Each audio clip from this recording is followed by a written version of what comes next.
So hello everyone.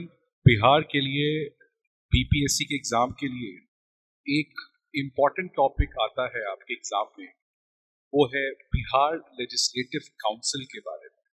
आपको पता है कि बिहार में दो हाउस है, एक विधानसभा है और एक आपका विधान परिषद है। मात्र 6 ऐसे स्टेट्स हैं इंडिया में जिनके पास दो हाउस है।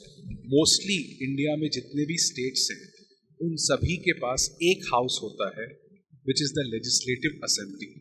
But Bihar is one of the 6 states which has a legislative assembly, but it also has the second house which is the legislative council. तो इसी की वजह से लेजिस्लेटिव काउंसिल बीपीएससी के एग्जाम के लिए एक इम्पॉर्टेंट टॉपिक बन जाता है। अब हमारे एग्जाम पॉइंट ऑफ व्यू से लेजिस्लेटिव काउंसिल के बारे में हमें क्या जानना चाहिए? सबसे पहले हमें जानना चाहिए कि लेजिस्लेटिव काउंसिल कहाँ से ऑरिजिनेट हुई, कहाँ से ये कॉन्सेप्ट आया है। उसके बाद हमें जानना चाहिए कि लेजिस्लेटिव काउंसिल का रोल क्या है, आखिरकार क्यों दो हाउस की जरूरत है, why we can't have only one house which is the legislative assembly. Then we have to understand that how this legislative council is different from Rajya Sabha, because अगर आप केंद्र की बात करें, सेंटर में, so at the center also you have two house, one is the Lok Sabha and the second one is the Rajya Sabha. So क्या legislative council जो राज्यों के लेवल पे होता है, whether it is same as that of the Rajya Sabha or it is different, तो ये जो डिफरेंस है ये हमें समझना पड़ेगा, बिकॉज मेंस के क्वेश्चन में यहां से सवाल आ सकता है। इसके बाद हमें जानना है कि लेजिस्लेटिव काउंसिल के सदस्य कौन हैं, इनके चुनने की प्रक्रिया, the process of election, what is that, and then we have to understand कि क्या आज लेजिस्लेटिव काउंसिल काम कर रहा है या किसी तरीके का रिफॉर्म हमें लेजिस्लेटिव काउंसिल में लाना चाहिए। बिकॉज बहुत लोग का ये कहना है कि बिहार एक गरीब राज्य है, और बिहार जब एक गरीब राज्य है तो आखिरकार हमें दो हाउस की जरूरत क्यों है, बिकॉज बहुत ज़्यादा खर्च होता है, करोड़ों में इसके लिए बजट की एलोकेशन की जाती है। So whether a poor state like Bihar needs to have two houses, right?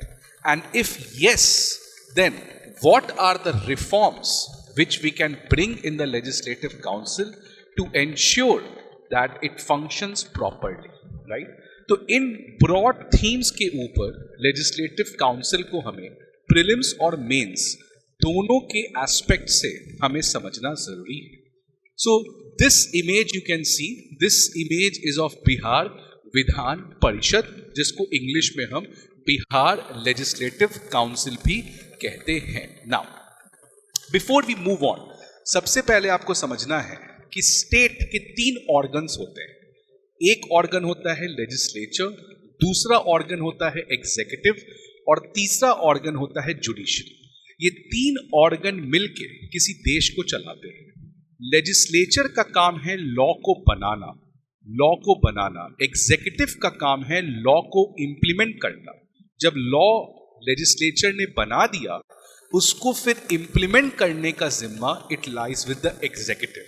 और जो तीसरा ऑर्गन होता है जुडिशरी, इसका काम ये है चेक करना कि whether this law which has been made by the legislature and that law which is then executed by the executive, क्या this is happening as per the principles of the constitution और not, क्या ये संविधान के हिसाब से किया जा रहा है कि नहीं किया जा रहा है। So this is done by the judiciary.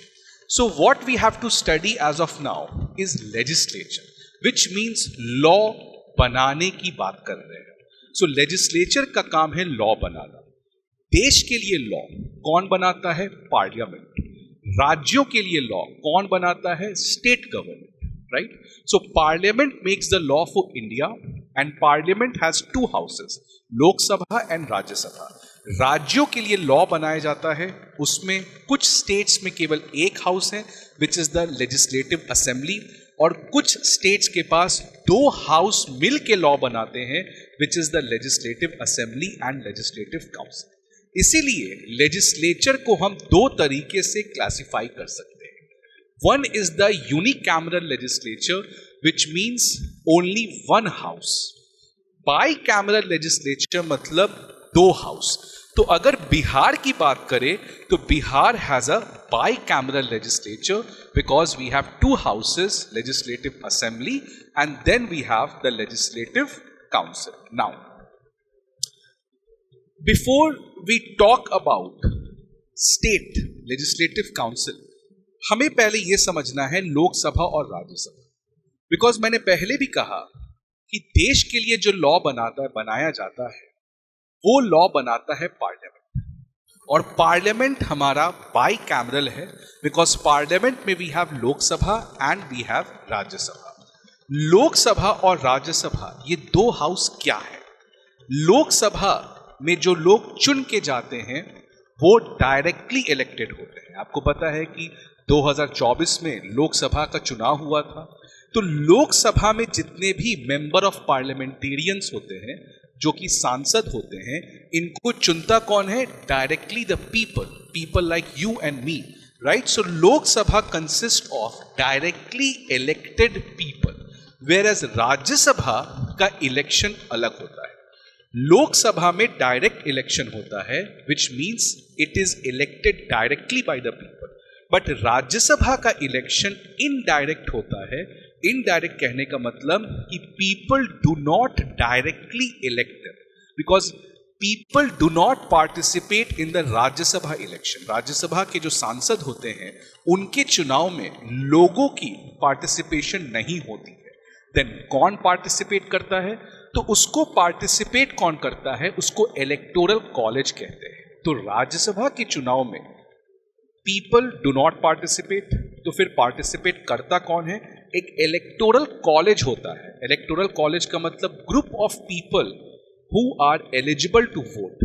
तो राज्यसभा के केस में कौन से वो ग्रुप ऑफ पीपल हैं जो वोट करते हैं? So it is the elected state MLAs. For example, अगर बिहार का 20 राज्यसभा सीट है, तो बिहार के वो जो 20 राज्यसभा सीट हैं उनके चुनाव में वोट कौन करेगा? बिहार के इलेक्टेड एमएलएस, जो विधायक हैं, जो इलेक्टेड हैं, वो वोट करते हैं। और लोकसभा में डायरेक्टली द पीपल पार्टिसिपेट।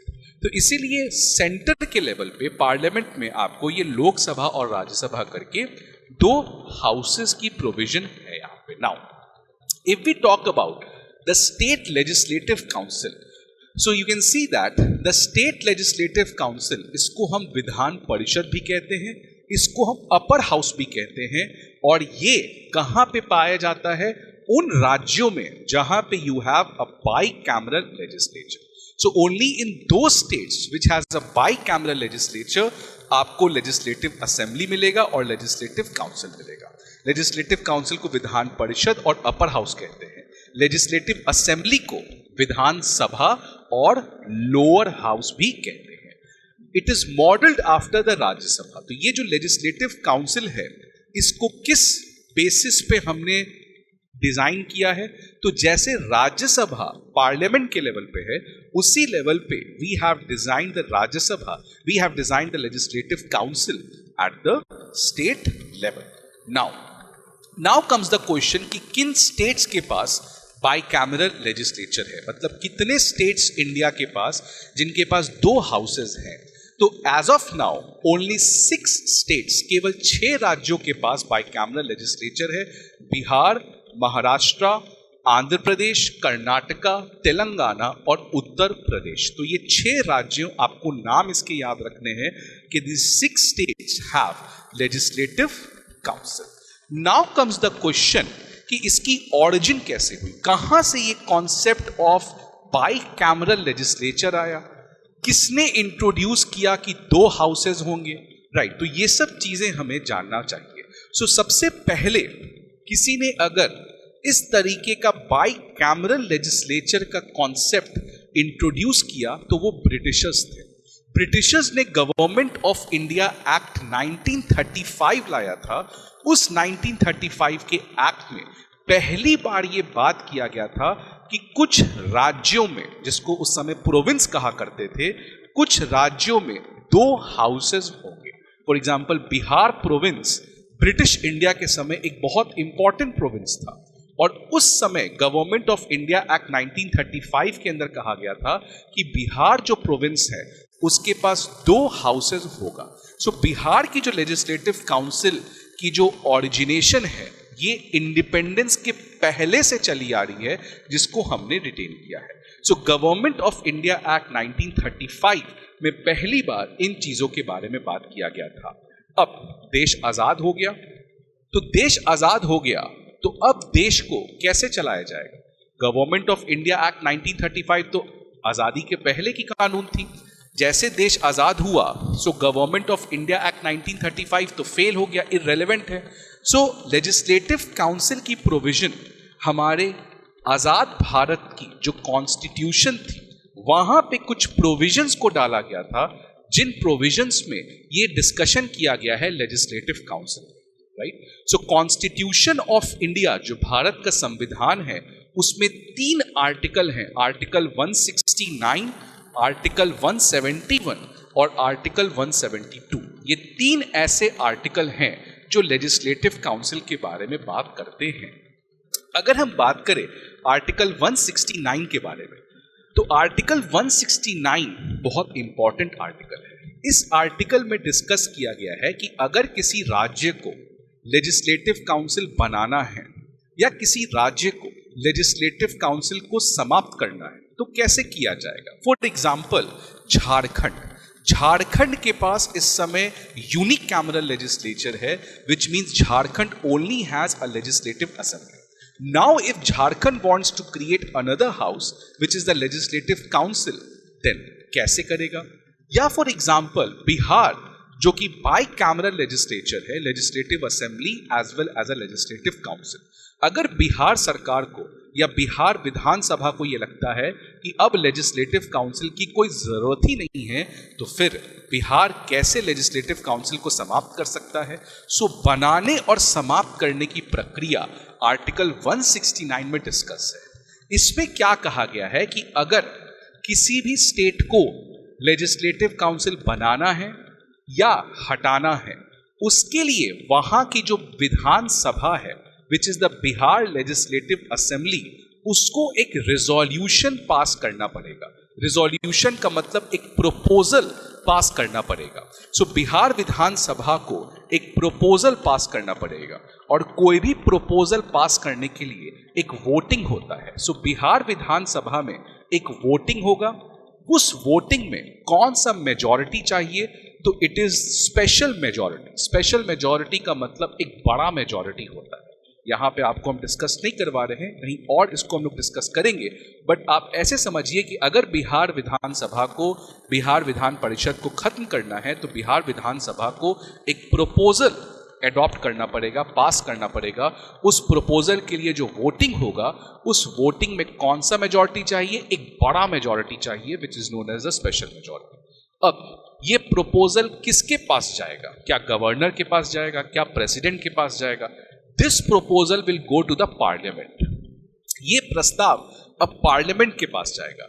अब अगर पार्लियामेंट को लगता है कि बिहार की विधान परिषद को खत्म करना है, तो वो राज्य के द्वारा पास किए गए प्रपोजल को मान सकता है। अगर पार्लियामेंट को ये मन नहीं करे कि बिहार की विधान परिषद को खत्म करने की कोई जरूरत नहीं है, सो बिहार असेंबली के उस प्रपोजल को रिजेक्ट भी कर सकता है, which means the final power to create an assembly or to the final power to create a council or to destroy a council lies with the parliament. Parliament के पास finally ये power है कि क्या वो काउंसिल को बनाना चाहती है या खत्म करना चाहती है।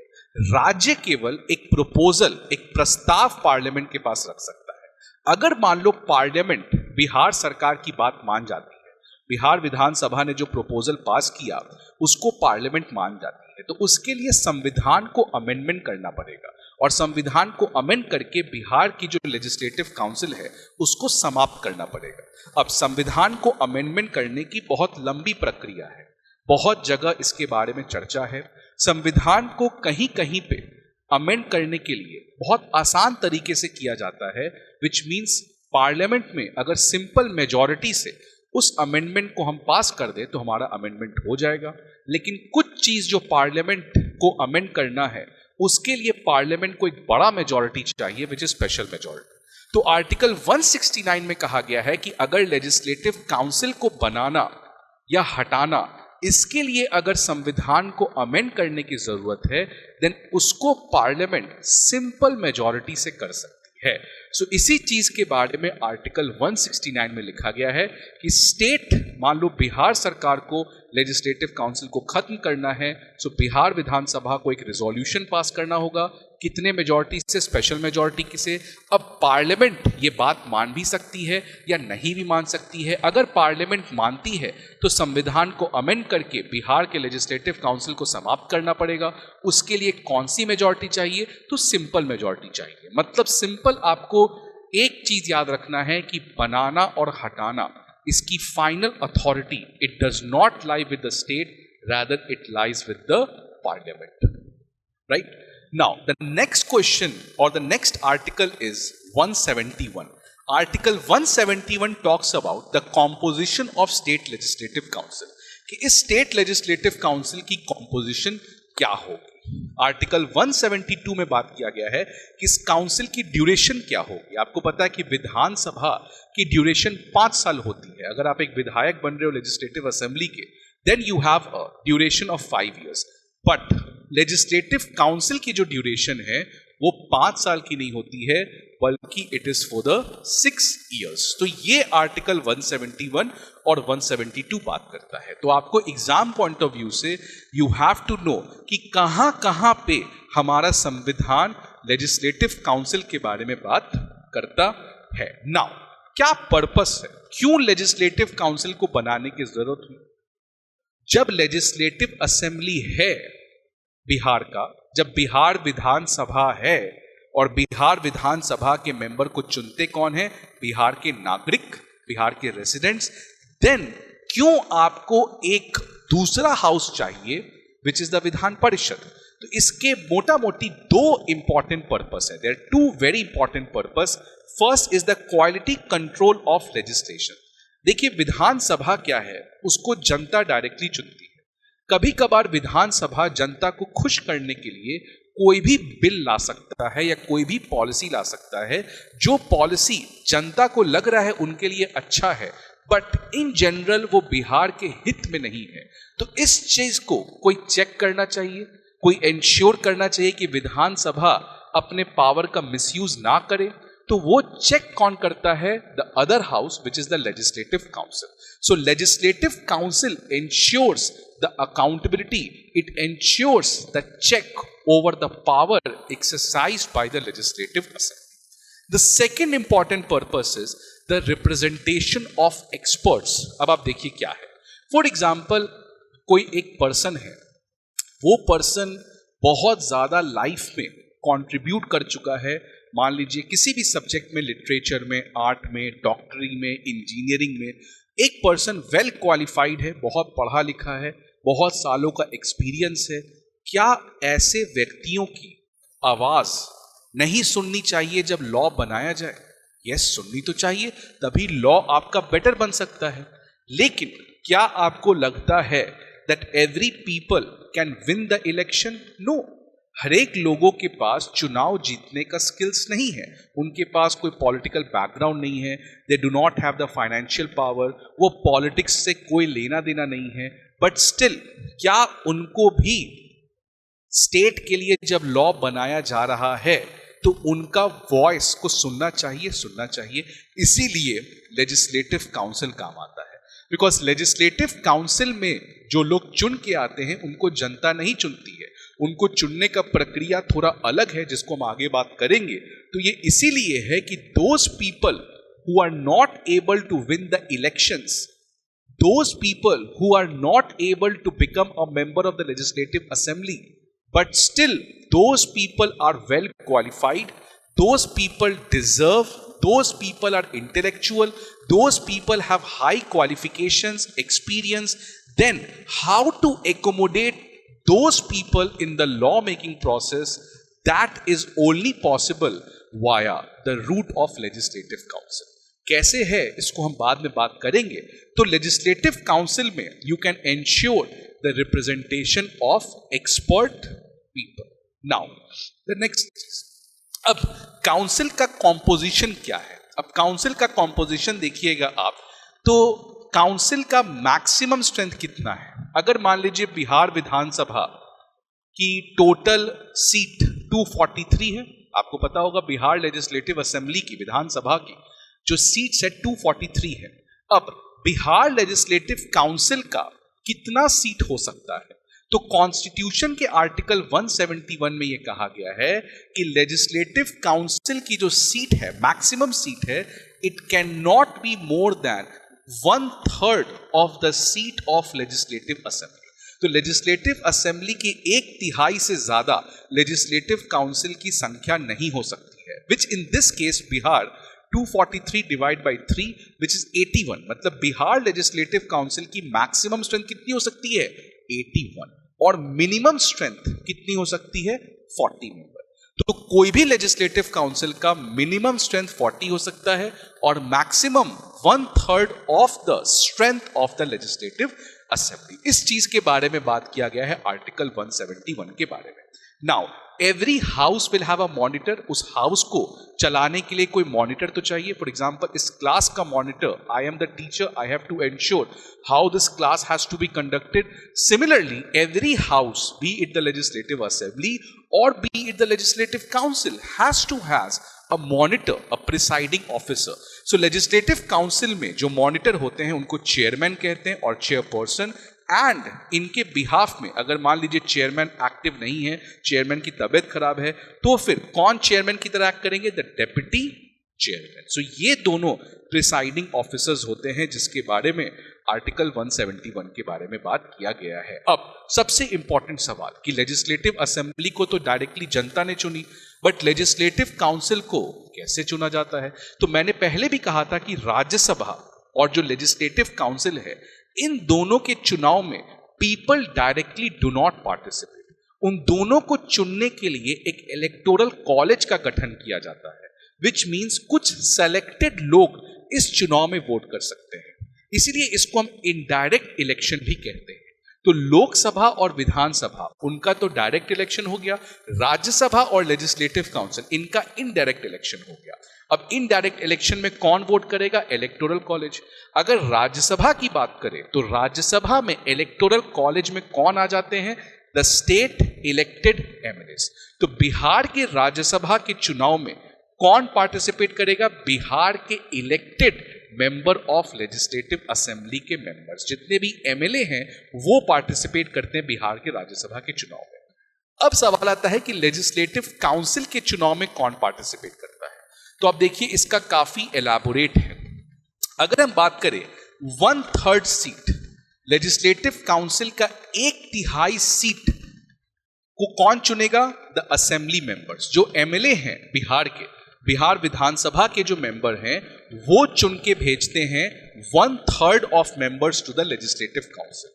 जो दूसरा 1/3 बचा उसके मेंबर्स को कौन चुनता है, the local authorities. Local authorities का मतलब पंचायती हो गया या म्यूनिसिपैलिटीज हो गया. तो जो पंचायती और म्यूनिसिपैलिटीज के लोग हैं वो लोग 1/3 मेंबर को चुन के भेजते हैं लेजिस्लेटिव काउंसिल में. इसके बाद जो 1/12 है, तो 1/12 को चुनते हैं टीचर्स बिहार के, 1/12 को चुनते हैं ग्रेजुएट्स बिहार के. तो अब देखिए कि टीचर्स और ग्रेजुएट्स भी एक पार्ट प्ले करते हैं लेजिस्लेटिव काउंसिल के इलेक्शन में. ये इसीलिए किया गया था बिकॉज जब देश आजाद हुआ था 1947 में और जब हमारा संविधान बना था, उस समय जो सबसे इंपॉर्टेंट पिलर थे देश के वो थे टीचर्स और ग्रेजुएट्स. आज तो टीचर्स और ग्रेजुएट्स की संख्या काफी बढ़ गई है, but at that point of time the quantity और the number of teachers and graduates were very less, and also the skills of teachers and the skills of graduates were also good. इसीलिए teachers और graduates को भी ये option दिया गया है कि आपके हिसाब से आपको अगर कोई कैंडिडेट अच्छा लगता है, क्वालिफाइड लगता है, डिजर्विंग लगता है, तो आप भी अपने थ्रू उनको भेज सकते हो. और जो बचा हुआ 1/6 हुआ इसको नॉमिनेट करते हैं गवर्नर। मतलब गवर्नर के पास ये पावर दिया गया है कि कुछ लोगों को वो डायरेक्टली नॉमिनेट कर सकते हैं to become a member of the legislative council. तो ये गवर्नर, सिमिलरली राज्यसभा में भी प्रेसिडेंट के पास पावर है, वैसे ही लेजिस्लेटिव काउंसिल में भी अगर गवर्नर चाहें तो वो कुछ लोगों को डायरेक्टली लेजिस्लेटिव काउंसिल में भेज सकते हैं। तो आप देख सकते हैं कि राज्यसभा के केस में तो केवल स्टेट एमएलएस पार्टिसिपेट करते हैं, बट लेजिस्लेटिव काउंसिल के केस में there are many people who are voting in this process. तो बिहार के एमएलसी चुनाव में असेंबली मेंबर्स पार्टिसिपेट करेंगे, लोकल अथॉरिटीज के लोग पार्टिसिपेट करेंगे, टीचर्स पार्टिसिपेट करेंगे, ग्रेजुएट्स पार्टिसिपेट करेंगे, और जो लोग बच गए हैं उनको कौन भेजेगा? गवर्नर नॉमिनेट करके। और वो लोग कौन होते हैं? Those people who have contributed in public policy, in law, in any of the field, social studies, social services। तो ऐसे जितने भी डिजर्विंग लोग हैं उनको गवर्नर डायरेक्टली लेजिस्लेटिव काउंसिल में भेज सकते हैं। नाउ क्वालिफिकेशंस क्या है to become a member of the legislative council? Citizen of India होने चाहिए, मिनिमम एज 30 साल होना चाहिए। इसके अलावा ये तो कॉन्स्टिट्यूशन में कहा गया है, कॉन्स्टिट्यूशन के बाहर एक रिप्रेजेंटेशन ऑफ पीपल्स एक्ट 1951 है जिसको पार्लियामेंट ने पास किया है। इसमें 2 और क्वालिफिकेशंस लिखे गए हैं। एक क्वालिफिकेशन है कि a person must be an elector for any assembly constituency in that state. तो अगर किसी पर्सन को एमएलसी बनना है तो वो वही बन सकता है जो बिहार का रेसिडेंट है। मतलब आप किसी महाराष्ट्र के रेसिडेंट को बिहार का विधान परिषद का मेंबर नहीं बना सकते हो। तो अगर बिहार के विधान परिषद का मेंबर बनना है तो आपको बिहार का रेसिडेंट होना होगा। सिमिलरली अगर गवर्नर को मुझे नॉमिनेट करना है as a member of legislative council, then I have to be a resident of Bihar. So resident की रिक्वायरमेंट है, ये प्रीलिम्स में याद रखिएगा, बिकॉज राज्यसभा के केस में ये रिक्वायरमेंट नहीं है। आप बिहार के राज्यसभा के सांसद बन सकते हो सकता है आप कर्नाटका के रेसिडेंट हो, इट डजंट मैटर। सो कर्नाटका का रेसिडेंट बिहार के राज्यसभा का सदस्य बन सकता है, लेकिन अगर बिहार के विधान परिषद का मेंबर बनना है so you have to be a resident of Bihar. तो ये कुछ क्वालिफिकेशन है जो आपको ध्यान में रखना है। Now the main question is कि क्या लेजिस्लेटिव काउंसिल विधान परिषद के बराबर है? बिकॉज राज्यसभा और विधान परिषद क्या ये दोनों सेम है या दोनों अलग है? तो सबसे पहले अगर हम बात करें राज्यसभा की, उसके पहले हम बात करें कि एक तरफ आप देख सकते हैं यूएस का सेनेट है, ये अमेरिका का राज्यसभा है। ये आपका देख सकते हैं हाउस ऑफ लॉर्ड्स, ये ब्रिटेन का राज्यसभा है। जैसे इंडिया में राज्यसभा है वैसे अमेरिका का राज्यसभा क्या होता है? सेनेट। और ब्रिटेन का राज्यसभा क्या होता है? House of Lord's. सेनेट जो है, जो अमेरिका का राज्यसभा है, ये सबसे ताकतवर है, और जो ब्रिटेन का राज्यसभा है हाउस ऑफ लॉर्ड्स, ये सबसे कमजोर है। इंडिया का जो राज्यसभा है वो ये दोनों के बीच में आता है। मतलब ना ही वो सेनेट जितना ताकतवर है एज कंपेयर टू लोकसभा, ना ही वो हाउस ऑफ लॉर्ड्स जितना कमजोर है। सो इंडिया का जो राज्यसभा है उसका अगर हम पोजीशन समझें विथ रिस्पेक्ट टू लोकसभा, तो that position lies somewhere in the middle. But क्या विधान परिषद का भी पोजीशन सेम है? नहीं, विधान परिषद का जो पोजीशन है वो बहुत ही कमजोर है। विधान परिषद का position it is same as House of Lords. तो जो ब्रिटेन की जो राज्यसभा है जिसको हाउस ऑफ लॉर्ड्स कहते हैं, जो कि बहुत ही कम ताकतवर है, लगभग उसके पास कोई भी पावर नहीं है। सिमिलरली इंडिया में जो स्टेट के पास लेजिस्लेटिव काउंसिल है उनका भी पोजीशन आपका it is equal to the House of Lords. That means अब आपको समझना है कि जो हमारी लेजिस्लेटिव काउंसिल है वो राज्यसभा की इक्विवेलेंट नहीं है। दोनों का पर्पस सेम है, राज्यसभा का भी पर्पस सेम है, लेजिस्लेटिव काउंसिल का भी पर्पस सेम है, लेकिन पर्पस सेम है, पावर सेम नहीं है। अगर लोकसभा और राज्यसभा की बात करें तो ये दोनों लगभग बराबर है। कुछ जगह लोकसभा के पास ज्यादा पावर दिया गया है, सच एज फाइनेंशियल मैटर्स में लोकसभा को ज्यादा पावर दिया गया है। बाकी हर एक चीज में लोकसभा और राज्यसभा का मोटा मोटी सेम पावर है। बट अगर बिहार की बात करें जहां पे विधान परिषद है, तो विधान परिषद की जो पावर है विधानसभा के कंपैरिजन वो बहुत ही कम है। इसीलिए आप ध्यान रखिएगा कि विधान परिषद की जो स्टेटस है वो हाउस ऑफ लॉर्ड से मिलती है, ब्रिटिश के हाउस ऑफ लॉर्ड से मिलती है, which means the legislative council position with respect to the legislative assembly is very very weak. अब ये वीक क्यों है इसको समझिए। The assembly has the final authority on the ordinary bills. अगर मान लीजिए बिल प्राइमरली दो तरीके के होते हैं राज्यों के लेवल पे, एक बिल ऑर्डिनरी बिल हो गया, दूसरा बिल जो पैसे से रिलेटेड होता है जिसको हम मनी बिल कहते हैं। तो एक हो गया आपका ऑर्डिनरी बिल और दूसरा हो गया आपका मनी बिल। मनी बिल मतलब जिसका पैसे से कोई रिलेशन है और ऑर्डिनरी बिल मतलब ऑर्डिनरी है। अगर ऑर्डिनरी बिल की हम बात करें तो अगर ऑर्डिनरी बिल को पास करना है तो लेजिस्लेटिव असेंबली से भी पास होना पड़ेगा, लेजिस्लेटिव काउंसिल से भी पास करना पड़ेगा। लेकिन अगर मान लीजिए लेजिस्लेटिव असेंबली को एक बिल को पास करना है, लेजिस्लेटिव काउंसिल को उस बिल से नाराजगी है, तो क्या लेजिस्लेटिव काउंसिल इस बिल को रोक सकती है? नहीं रोक सकती है। एट द मैक्सिमम ज्यादा से ज्यादा लेजिस्लेटिव काउंसिल के पास केवल एक पावर है कि वो एक बिल को पास करने के लिए 4 महीने तक उस बिल को रोक सकती है। अगर 4 महीने से ज्यादा लेजिस्लेटिव काउंसिल किसी बिल को रोकती है तो लेजिस्लेटिव असेंबली लेजिस्लेटिव काउंसिल को बाईपास करके बिल को एक कानून बना सकता है, which means that legislative council नाराज हो या खुश है, अगर वो नाराज है तो वो नाराजगी से कोई बिल को रिजेक्ट नहीं कर सकती है, वो किसी कानून को रोक नहीं सकती है। Only it can delay a bill for 4 months। Similarly अगर हम मनी बिल की बात करें तो मनी बिल के केस में भी लेजिस्लेटिव काउंसिल की जो पावर है वो बहुत ही ना के बराबर है। केवल वो 14 दिन 14 डेज तक किसी बिल को रोक सकती है। इसका क्रक्स क्या है? इसका क्रक्स ये है कि कानून बनाने में लेजिस्लेटिव असेंबली लेजिस्लेटिव काउंसिल दोनों का रोल है। लेकिन अगर लेजिस्लेटिव असेंबली को कुछ चीज पसंद है और काउंसिल को वो चीज पसंद नहीं है तो काउंसिल किसी भी कानून को रोक नहीं सकती है। वो मैक्सिमम ऑर्डिनरी बिल के केस में 4 महीने तक ब्लॉक कर सकती है और लेजिस्लेटिव काउंसिल के केस में मात्र 14 दिन तक वो ब्लॉक कर सकती है। तो इसीलिए ये डिफरेंस आपको समझना है।